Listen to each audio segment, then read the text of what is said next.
मैं आज 5वीं बार आया, मुझे वहां रोक लिया, मुझे तंग परेशान किया गया। जहां मैंने कहा संविधान मुझे हक देता है, मुझे बताइए कौन सा आर्टिकल है। मैंने कहा भाई ये तो हमें आर्टिकल 25 अधिकार देता है, आप अपना कोई आर्टिकल बताइए, कोई आईपीसी या बीएनएस बताइए, जिससे की वजह से फिर वो हमें हमारी एक फोटो दिखाने लगे लैपटॉप पे, यहाँ पे खींची होगी, ये वीडियो वगैरह लेते रहते हैं कि आपका ये है, आपको डीसीपी साहब के पास जाना पड़ेगा।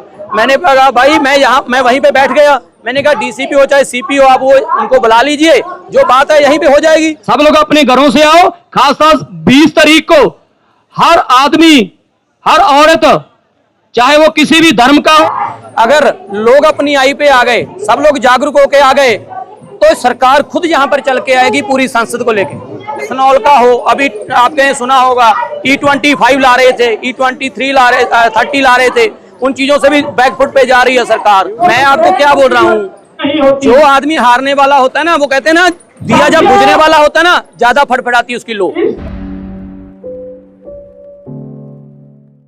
हमारे लोगों ने अपने बच्चों का पेट काट के, अपना पेट काट के इस देश को बनाया, चाहे वो इंस्टीट्यूट हो, चाहे फैक्ट्रियां हो, कुछ भी बनाया, वो हमारे बड़े लोगों ने, बाप दादाओं ने अपना पेट काट के बनाया। तो ये जो सरकार कर रही है, चाहे रेल बेच रही है, चाहे बेल बेच रही है, चाहे एयरपोर्ट बेच रही है, चाहे पोर्ट बेच रही है, चाहे जंगल बेच रही है, आदिवासियों को उजाड़ा जा रहा है, झुग्गियों को तोड़ा जा रहा है, इसलिए ये लड़ाई पूरे देशवासियों की है।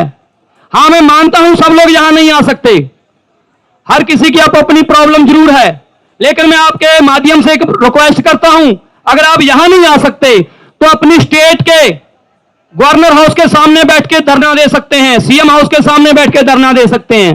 अगर वहां तक भी नहीं जा सकते तो अपने डिस्ट्रिक्ट में, अपने जिले के डीसी, डीएम, कमिश्नर ऑफिस या उसके घर के सामने बैठ के धरना दीजिए, ताकि पता चले कि ये कुछ लोग नहीं है, पूरा देश आपके खिलाफ खड़ा हुआ है, ये मोदी जी को पता चले।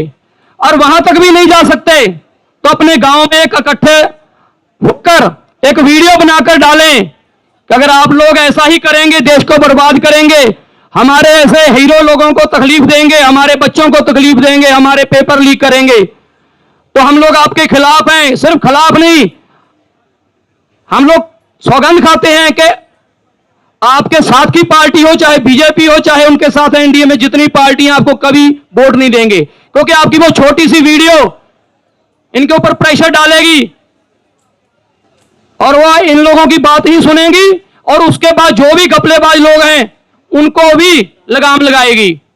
इसलिए यह लड़ाई सिर्फ इनकी नहीं है, हर एक इंडियन की लड़ाई है।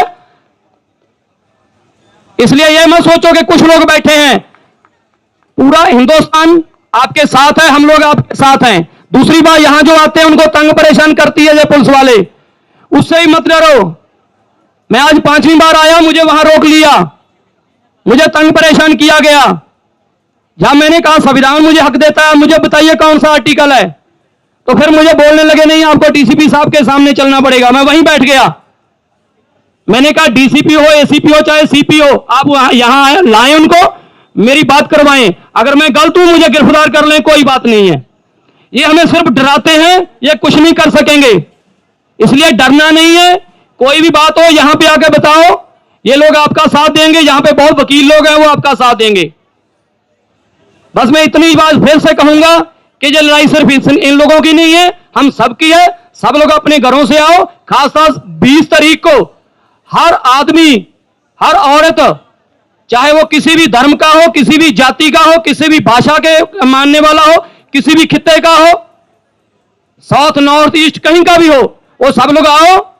आप इसकी पार्टी का समर्थन नहीं करते, कोई बात नहीं है, लेकिन इन मुद्दों की बात का समर्थन करिए, देश को बिकने मत दीजिए।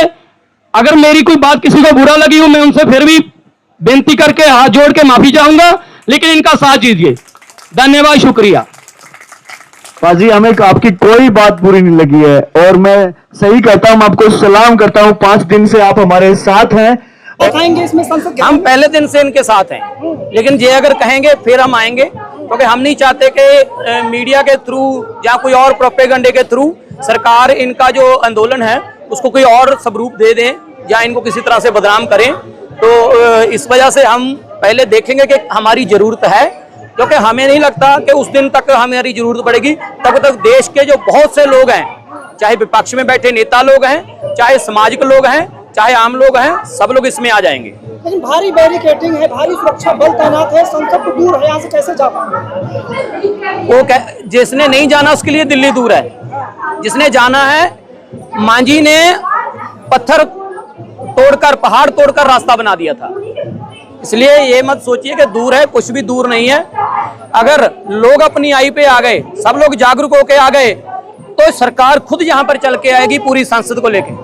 20 दिन हो गए हैं, आप लोगों ने असर तो नहीं डाल पाया, सरकार की सेहत पर कोई असर नहीं। आपको लग रहा है ना, जो बड़े बड़े नेता लोग हैं, अगर उनको ध्यान से सुनेंगे ना, तो उनके बयानों में ये झलकता है कि उनकी रातों की नींद हराम हो चुकी है। वायरस बता रहे हैं आप, रातों की नींद की बात कर रहे हैं, कॉकरोच बता दिया, वायरस बता दिया। जिसके रातों की नींद चुरा लेगा वो कुछ ना कुछ तो बोलेगा ना, कुछ ना कुछ गाली तो देगा ना, जिसकी वजह से उनकी नींद उड़ी है। जिनकी बना के उनका करोड़ों रुपए का जो धंधा चल रहा था वो ठप हुआ है। जो अरबों रुपए का उन्होंने पेपर लीक का हो, चाहे एथेनॉल का हो, अभी आपने सुना होगा E25 ला रहे थे, E23 ला रहे, 30 ला रहे थे, उन चीजों से भी बैकफुट पे जा रही है सरकार। उनका करोड़ों का धंधा बंद हो रहा है, चोरी घपलेबाजी उनकी पकड़ी जा रही है, तो पूरे दबाव में है। लेकिन क्या है कि वो दिखाना नहीं चाहते हैं, क्योंकि इनके ऊपर जो मखौटे चढ़े हुए हैं, वो पहले कह रहे थे कि चंपत राय का कोई हाथ नहीं है, अब उनसे इस्तीफा भी दिलवा दिया। दबाव में हर जगह पर हैं, लेकिन ये दिखाना नहीं चाहते, क्योंकि इनके साथ नेशनल मीडिया है, कुछ जो तथाकथित लोग हैं जो अपने आप को देशभक्ति का पाठ पढ़ाते हैं, वो धर्म के ठेकेदार हैं। ऐसी बहुत से संस्थाएं इन्होंने खड़ी कर रखी है, जिनकी वजह से उनके सामने ये कमजोर नहीं दिखना चाहते कि वो उनका भी अगर हमारे से मुंह ना बंद हो जाए। छात्रों यहाँ पे आने से रोका था, क्या पूरा वाकया तो बताएंगे? नहीं, वो हमको पहले रोका कि आपके पास ये है, ये नहीं ले जा सकते आप। मैंने कहा भाई ये तो हमें आर्टिकल 25 अधिकार देता है, आप अपना कोई आर्टिकल बताइए, कोई IPC या BNS बताइए, जिससे की वजह से फिर वो हमें हमारी एक फोटो दिखाने लगे लैपटॉप पे, यहाँ पे खींची होगी, ये वीडियो वगैरह लेते रहते हैं कि आप क्या ये है, आपको DCP साहब के पास जाना पड़ेगा। मैंने कहा भाई मैं वहीं पे बैठ गया, मैंने कहा DCP हो चाहे CP हो, आप वो उनको बुला लीजिए, जो बात है यहीं पे हो जाएगी, लोगों के सामने हो जाएगी। नहीं कहते साहब नहीं यहाँ आ सकते। मैंने कहा साहब भाई आपके लिए है, मेरे लिए तो वो भी पब्लिक सर्वेंट है, तुम भी पब्लिक सर्वेंट हो। सही बात है ना, साहब वो अपने लोगों के ऊपर, जिनके उनके नीचे वाले काम करने वाले के ऊपर वो ऑफिसर है, मेरे ऊपर ऑफिसर नहीं है, मेरे लिए पब्लिक सर्वेंट है। जहाँ पर युवाओं का प्रोटेस्ट चल रहा है, आप जैसे लोगों की क्या जरूरत है? नहीं, युवाओं ने शुरू किया है, प्रोटेस्ट तो देश का चल रहा है, मुद्दे तो देश के हैं, मुद्दे तो देशवासियों के हैं, उनके बच्चों के हैं। लेकिन हाँ, मैं इनको सल्यूट इसीलिए करता हूँ कि जो लड़ाई हमारे राजनीतिक लोगों को लड़नी चाहिए थी, राजनीतिक पार्टियों को लड़नी चाहिए थी, रोड पे आना चाहिए था, ये इन बच्चों ने उसकी पहल की है। ये मुद्दे सिर्फ इनके नहीं है, मुद्दे पूरे देश के हैं। तो राजनीतिक पार्टियां क्यों नहीं सामने आ रही है? एक सांसद आ रहा है, लेकिन वो माहौल नजर नहीं आ रहा है। मैं एक बात कहना चाहता हूँ कि अगर बीजेपी के लोग, सरकार में बैठे हुए लोग, NDA के लोग, उनका इतिहास में नाम लिखा जाएगा, उनकी गद्दारियां, उनके घपलेबाजी लिखी जाएगी, तो माफ विपक्ष को भी नहीं किया जाएगा। ये बात मैं विपक्ष को कहना चाहता हूँ कि इतिहास आपको भी कभी माफ नहीं करेगा अगर ऐसे ही बैठे रहे। आपको इस लड़ाई में, इससे ही नहीं, देश की कोई भी लड़ाई है, आपको बाहर आना चाहिए और बाहर आके बात करनी चाहिए। क्या लग रहा है, विपक्ष कमजोर हो गया है, या उठाने नहीं चाह रहा है, या सरकार उठाने नहीं दे रही है? ये तो विपक्ष बता सकता है, लेकिन जितना उनको इस टाइम मैंडेट मिला है, तो मुझे लग रहा है कि 60% लोगों ने उनको वोट दिया है, सिर्फ 35 से 40% जो है वो NDA को वोट दिया है। ज्यादा वोट उन्हीं के तरफ, वो लगे कि वो टुकड़ों में बटे हुए हैं, हम लोग भी टुकड़ों में बटे हैं, चाहे जातिवाद हो, चाहे धर्म की बात हो, क्षेत्रवाद हो, भाषावाद हो, वो अलग बात है। लेकिन आज भी ज्यादातर जो लोग हैं वो NDA बीजेपी के खिलाफ है। सवाल तो ये है ना कि विपक्ष एकजुट क्यों नहीं हो पा रहा है? कभी क्रॉस वोटिंग भी कर देते हैं या कुछ, क्योंकि हम लोगों ने पार्टियों को वोट दिया है। जिस दिन हम लोग सामने वाले कैंडिडेट का ट्रैक्टर देखकर उसको वोट देंगे, तो फिर वो कभी बिकेंगे नहीं, कभी क्रॉस वोटिंग नहीं करेंगे। और ये जो पार्टियां हैं, ये अच्छी कैंडिडेटों को सामने लेके आएंगे। ये हमारी गलती है, क्योंकि हम जाति के नाम पे वोट देते हैं, कभी हम धर्म के नाम पे वोट देते हैं, कभी हम क्षेत्रवाद के नाम पे वोट देते हैं। पूरे भारतवासियों को ये समझना चाहिए कि आप इन चीजों से ऊपर उठकर वोट दीजिए अपने बच्चों के भविष्य के लिए, इस देश को प्रगति के लिए। जातिवाद, धर्मवाद, क्षेत्रवाद पे आप बटो मत। बांटने वाला नहीं है, जैसे कैंडिडेट को देख के भी सपोर्ट करते हैं, जैसे नागरिक चर्चा को कैंडिडेट देख के मिला था, लेकिन आगे जाके वो बिक जाते हैं। नहीं, किसने सपोर्ट दिया उनको? जनता ने थोड़ी वोट दिया। नहीं सर, आपको किसने? वो राज्यसभा मेंबर है, राज्यसभा को वोट सिर्फ एमएलए एमपी डाल सकते हैं, आम आदमी वोट नहीं डाल सकते हैं। वो तो जो सरकार बनी हुई थी पंजाब की, उसके एमएलए एमएलसी जो थे उन्होंने वोट दे के राज्यसभा भेजा है। चाहे थोड़ा आपको पता नहीं है, वो लोकसभा के नहीं है, वो राज्यसभा के हैं, इसीलिए लोगों ने उनको नहीं चुना है। सर क्या 20 तारीख को जो ऐलान किया गया है संसद कूच का, आर पार का होने वाला है? नहीं, उससे पहले ही सरकार बैकफुट पे आ जाएगी और इस्तीफा लेके इनकी मांगे मान ली जाएंगी। सरकार को बैकफुट पे बात कर रहे हैं, लेकिन नितिन नवीन कह रहे हैं कि आप लोगों को जो जंतर मंतर पे बैठे हैं बीजेपी के कार्यकर्ता संभाल लेंगे। मैं आपको क्या बोल रहा हूँ, जो आदमी हारने वाला होता है ना, वो कहते हैं ना, दिया जब बुझने वाला होता है ना, ज्यादा फटफटाती है उसकी लो, इसीलिए वो ऐसा दिखाने की कोशिश कर रहे हैं। नहीं लेकिन आप देखिएगा 20 तारीख से पहले ही वो बैकफुट पे आएंगे, जैसे वो किसानी आंदोलन में आए थे, यहाँ पे भी हमारी जीत होगी। किसान पूरे दिल्ली को घेर रखे थे, यहाँ चंद लोग पहुंचे हैं, बीजेपी का कि आप लोग जो आ रहे हो जनता को भड़काने का काम कर रहे हैं बीजेपी के। मैं तो यही तो मैं कह रहा हूँ कि लोगों को आंतों मंथन करना चाहिए कि ये जो मुद्दे हैं, ये देश के मुद्दे हैं, हमारे बच्चों के भविष्य की बात है, हमारे देश की बात है, तो उनको बाहर आना चाहिए। अगर वो आएंगे फिर ही झुकेगा। मैं ये नहीं कह रहा ये लोग सिर्फ झुका लेंगे या मैं या कोई झुका लेगा। अगर देश सारा उठ के आएगा, यहाँ नहीं आ सकते कोई बात नहीं, एक वीडियो बना के तो डाल सकते हैं ना।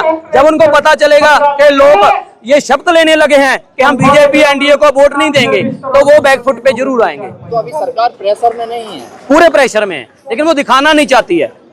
तो 20 तारीख को अगर सरकार बात नहीं मानती आपकी, आप बाहर जाते पुलिस पकड़ लेगी आपको बाहर जाने, तो फिर क्या हो जाएगा? गांधी जी को नहीं कोई पकड़ा, भगत सिंह को नहीं पकड़ा, सुखदेव गुरु को नहीं पकड़ा, गदरी बाबू को नहीं पकड़ा, अब क्या उधम सिंह को नहीं पकड़ा? पकड़ने दो। हमारे पूर्वजों का वो खून है, हम उनके वंशज हैं जिन्होंने अंग्रेजों को झुका दिया। जो कहते थे हमारा कभी सूरज नहीं छिपता है, इतनी बड़ी एरिया पे राज था, हमने उनको यहाँ से झुका के भगाया है। तो कोई बात नहीं, जेल में क्या हो जाएगा? जेल में मैं 3.5 महीने किसानी आंदोलन में रहा हूँ, मुझे पता है वहां पे 1500-3000 लोग रहते हैं, हमारे लोग ही हैं। वहां चले जाएंगे फिर क्या हो जाएगा?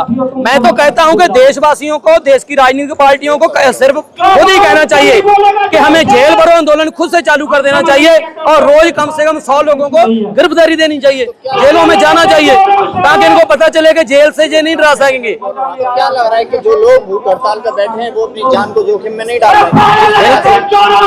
इस तरह से सरकार सुनने को तैयार नहीं है, ये लोग भूख हड़ताल पर बैठे हैं। झुकेगी, मैं कह रहा हूँ ना, बड़े बड़े लोग भी झुक जाते हैं। वो कहता आसमान में भी छेद हो जाएगा अगर पत्थर वो उछालने वाला हो तो, अगर तबीयत से उछालो तो। अगर पूरा देश कुछ ना करे, मैं कह रहा हूँ सिर्फ एक वीडियो बना के डाले ना पूरे गांव वालों के साथ, तो ये इनकी चूल्हे हिल जाएंगे। खबरों में बने रहने के लिए फोरम 4 को सब्सक्राइब करें और नोटिफिकेशन पाने के लिए बेल आइकन दबाएं।